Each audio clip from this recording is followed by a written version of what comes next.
that sort of pointed to my sort of low-grade eating habits. Oh, wait, no, I remember they actually, with an IP capture, realized that you had visited the site. Yeah, that's right. He also knew that I had visited the website. Right. Because once he contacted them, then they were also looking for my IP address. They made the comparison. So long story short, I think I'm New Orleans local. I think I'm all set. I've got 5 days to go, and I ride my bicycle up to a bookstore, and these guys are waiting outside. And they snap my photo, and they actually say, "Do you know some guy named Fluke?" Which is close enough to the code word that they've captured me.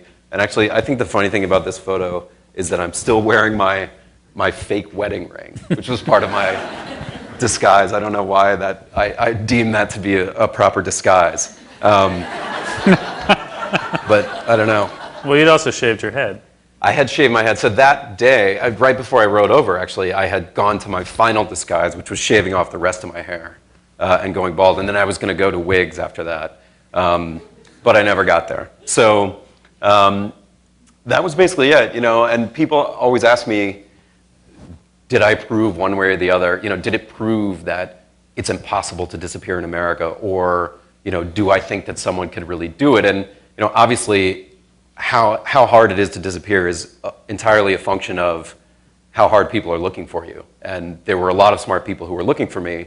But I think it did illustrate a couple of things, one of which is about the information that you put out about yourself is actually the information that's the greatest, threat, or you may not view it as a threat. But when it comes to privacy, most of the information that you would worry about is actually the information that you're revealing. And almost everything that people used was information that I had voluntarily put out about myself.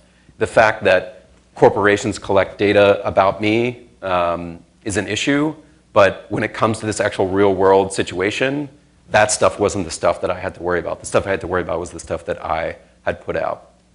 And then the other thing is the way that there was sort of this hive mind quality to it all, that people acting individually couldn't kind of paint the picture of me that people acting collectively could.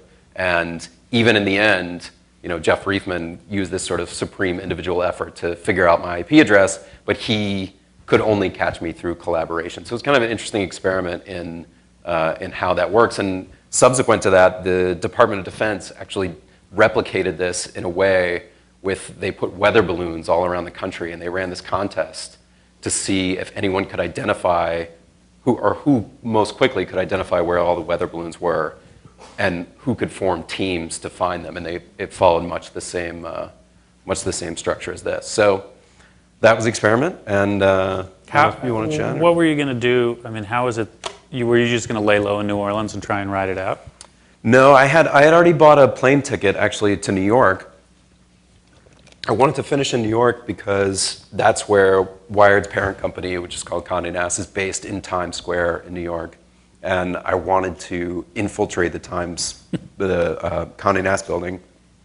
And I had already mocked up a fake badge. I had visited the building before I left and gotten one of their badges, and I had photoshopped it, and I had it with my shaved head. I had added the picture, so I was ready to go. But they also were ready for me in New York, and they apparently had funded some 10,000 or 20,000 flyers that they were going to leave at every Kinko's in the city, and anyone could come in and put them up. So they wanted to have this sort of dramatic finale of people chasing me all over New York City, but it wasn't to be.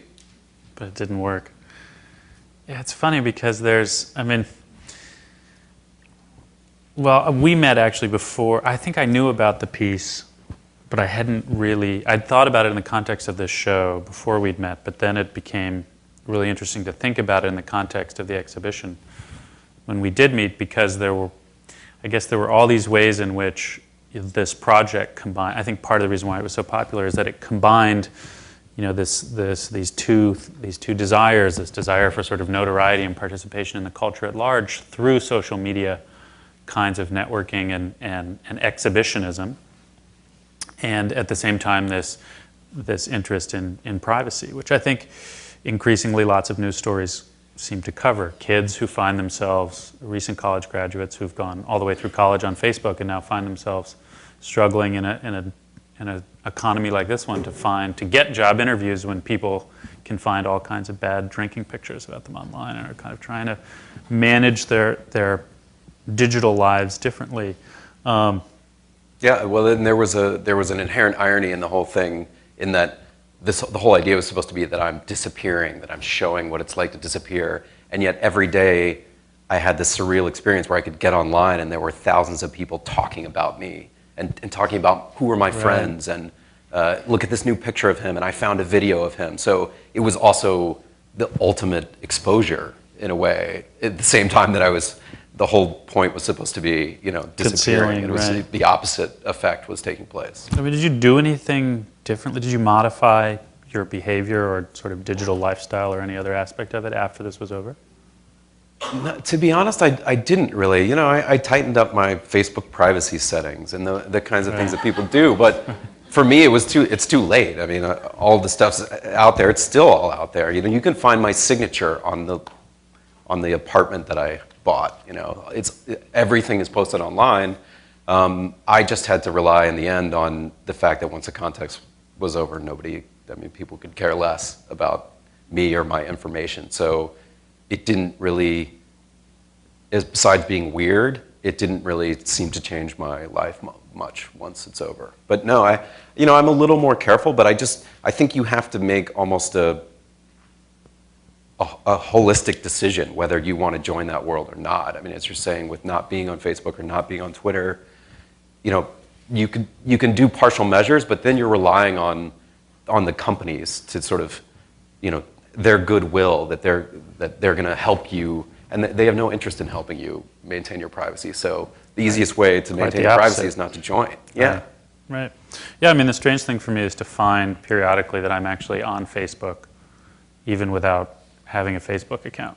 That there are pictures of me sometimes that other people post from a party or something and then tag afterwards and tag them to me so that somehow, I'm still there, which is kind of bizarre. It's a weird way in which kind of socially now we've almost been trained to surveil each other in this under the guise of kind of fun or networking or this benign sharing of information, where we find ourselves kind of mimicking what the government's doing in a certain way, though we don't even know what the government's doing. But I just think it's fascinating that in the last decade we've essentially seen this collapse between the kind of state security apparatus on one hand and then the sort of entertainment digital culture apparatus on the other, that now sort of they work sometimes in tandem, as your project pointed out, and then sometimes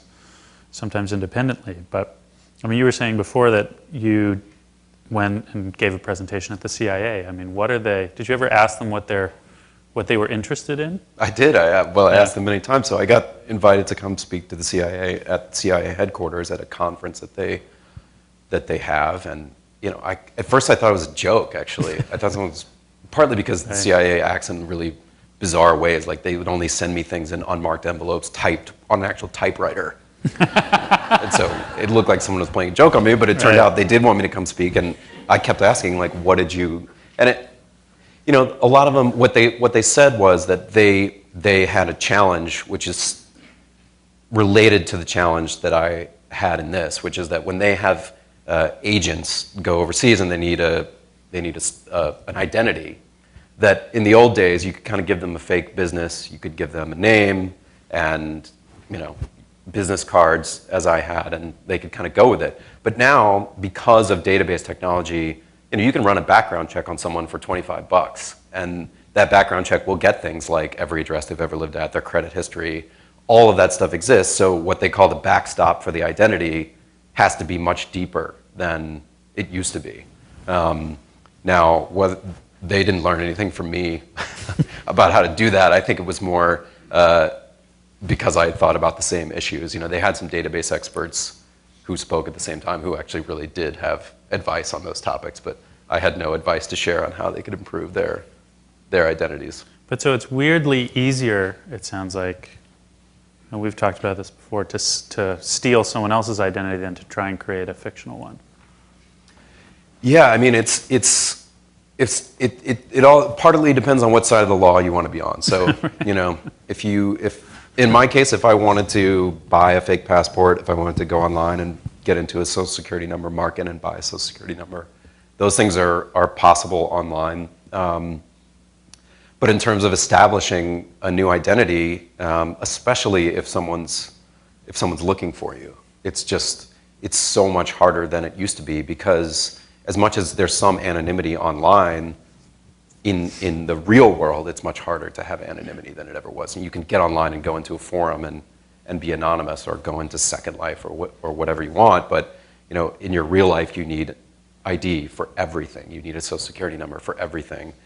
And you know, to your point about the way that sort of like surveillance has merged with, you know, Hollywood and social networking and all these things. You know, I had investigators, U.S. Marshals and private investigators who specialize in looking for people, who said, you know, 20, 30 years ago, it would take us months to gather what we can gather in 5 minutes or less on Facebook.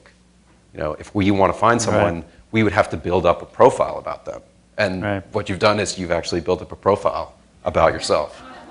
And and it goes even farther than that, you know, the FBI and U.S. Marshals and the Secret Service, they have fake profiles on Facebook, and they use them to catch people. They use them to lure people into conversations and to give away their location. Yeah, I mean, the best version of that in reverse, I thought, was the crashing of the White House state dinner by that couple who wanted to have a reality show and somehow infiltrated state security in an effort to, and took pictures and then posted them online of themselves inside the barriers supposedly maintained by the government to protect the president. You know, right, yeah. I guess showing that even though, as much as they have more access to tools, it doesn't mean they're not bumbling. Right, right.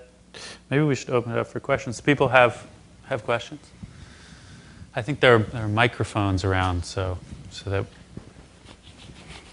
everyone can hear it. Like, this exhibit is called Minneapolis in Winter. I know, it's really cold. It's so cold up here.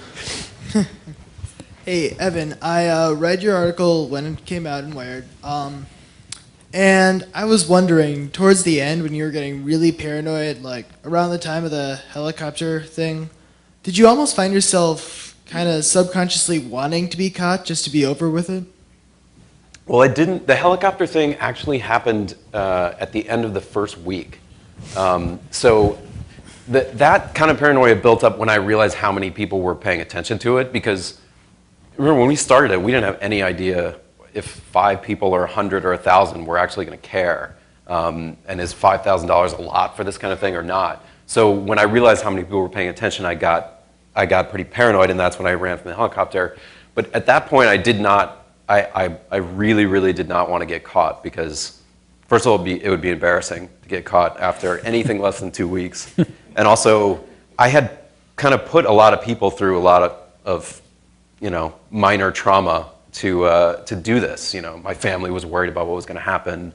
You know, I left my girlfriend behind for a month, and we were moving, and you know, these were things that I wanted to try to push it as far as I could and not have wasted everyone's sort of emotional energy to do it. But by the end, I think I actually kind of fell off my paranoia, partly because I had been worn down. You know, I remember I was riding a train from, I think, New Orleans to Memphis, and there was a guy sitting there, and he kept looking over at me.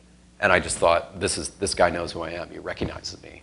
And then he got off at the next stop. And then I started thinking, what am I doing? Like, not everyone knows about this stupid contest. It's my entire world, but it's not everyone else's world.